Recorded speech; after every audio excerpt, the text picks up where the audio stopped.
Hello guys! Hello! Para to sa lahat ng mga Cancer, thank you sa inyo lahat. Tayo general reading, so pwede kang makaresonate. Gamitin mo yung intuition sa panunod.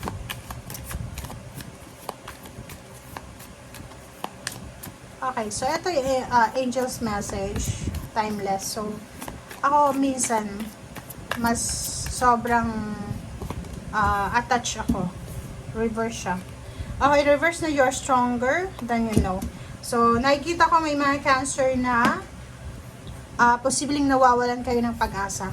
So, nakikita ko sa'yo, if ever lang na hindi mo alam na stronger ka, na hindi mo alam na magaling ka, matalino ka, or nagsa-self-pity ka, marami kang question sa buhay mo, dito sinasabi na, nako, kailangan mong maging upright. Kailangan mong maniwala sa sarili mo na magaling ka. Kailangan maniwala na maraming nagmamahal sa'yo. Maraming. Okay?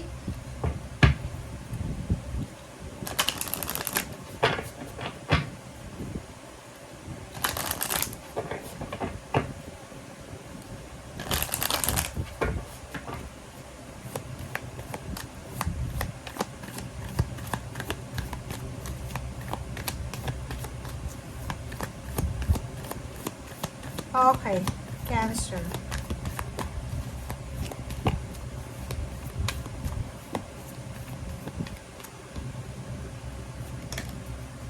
Obstacles, blocks, air lifted. So, yun. Di ba? So, dito sinasabi na may mga Cancer na masyadong nagsiself-pity sila na parang feeling nila sila na yung pinaka mahirap, sila na yung pinaka less na tao dito sa mundo. It's just nagkakamali kayo. Okay? Dito sinasabi na lahat ng obstacles, blockages are lifted. So, in the near future, in the coming days, months, or years, sinasabi sa'yo ng angels mo na lahat ng ginawa mo personal or financial, professional na work or efforts or energy ay posibleng ibalik sa'yo ng universe. And your positive energy shift have overcome previous obstacles and blocks are lifted away. So, yun, di ba? So, dito sinasabi na huwag kang masyadong matakot. Huwag mong pangunahan yung Panginoon. Huwag mong pangunahan sa mga nangyayari. Kasi may incoming blessings ka. May makaka-experience ka ng progress and forward movement with your projects, with your work, with your career. So, kinakailangan mo lang na maging grateful ka sa flow ng abundance na posibleng binibigay sa'yo. Kasi minsan, there is a feeling natin tayo yung pinaka masamang tao, pinaka less na tao dito sa mundo, pinaka mahirap, walang pinag-aralan. Minsan, di ba, nakakagawa tayo ng mga bagay-bagay na hindi natin sinasadya. So, dito sinasabi na huwag kang mag-alala kasi lahat ng pinagdadaanan mo sa ngayon, lahat ng obstacles and blockages is part yan ng success mo. Kasi, yung isang tao, bago ka bibigyan ng success, dadaan ka muna sa butas ng karayom.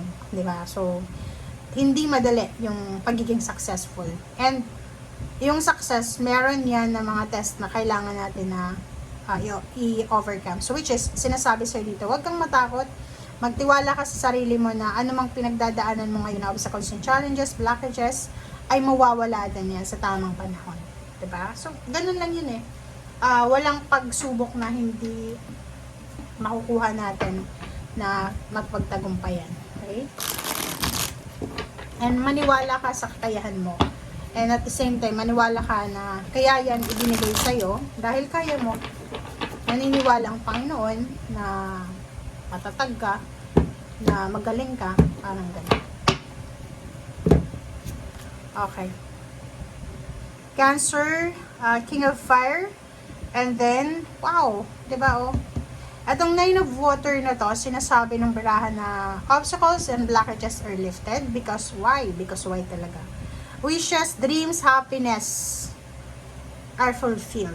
Diba? So, in future tayo dito, sinasabi dito na anuman ang emotional wishes mo, anuman ang mga emotional plans mo, goals mo sa buhay, ay makukuha mo yan. Kung hindi mo pa nakukuha sa ngayon, konting tiis pa. Basta maniwala ka lang sa Panginoon sa sarili mo. Okay? And sinasabi sa'yo na huwag mong aalisin yung pagiging determinado mo sa buhay, pagiging innovative, di ba? Yung parang mabilis tayong maka-adapt sa environment, sa attitude ng mga tao sa paligid natin. Okay? In the near future, it's either 4 years, yun yung pinakamatagal, 4 years, 4 months, 4 weeks from now, posibleng ikaw ay magkakaroon ng limpak-limpak na salapi. So, kung hindi ka naniniwala dito, pwedeng ilagay mo to sa isip mo na maybe 15 years or 4 years, 14 years from now, isa ka ng milyonarya, marami kang ipon, marami kang ari-arian, and at that time, siguradong wala ka ng problema. Siyempre, nagpapahinga ka na, retire ka na, and at the same time, na-enjoy mo na yung life mo. So, in the near future, siguro sabihin na natin na 10 years from now, or maybe 15 years or 14 years, parang ikaw to, na nakapagpatapos ka na ng lahat ng anak mo, or posibleng senior ka na nga, and busy ka na sa pagpapasaya sa sarili mo. Diba? So, nag-enjoy ka na mag-isa. Okay, next cards natin is 8 of Fire. Nakikita ko sa'yo dito na sa usaping trabaho, mabilis mong matatapos yung mga trabahong ginagawa mo. Okay? So, either malapit nang makapagtapos yung mga anak mo, so kailangan mo focus sa goal mo sa ngayon. Sinasabi dito na focus ka lang sa ginagawa mo kasi malapit mo na itong makuha. Okay? Next card is Knight of Air. And then, 3 of Fire. Wow! So, ang galing na ito, Cancer. Sinasabi sir dito na maging yon, kabaliktaran yan ng reverse na yan. Be strong. Maging determinado ka. Maging motivated ka.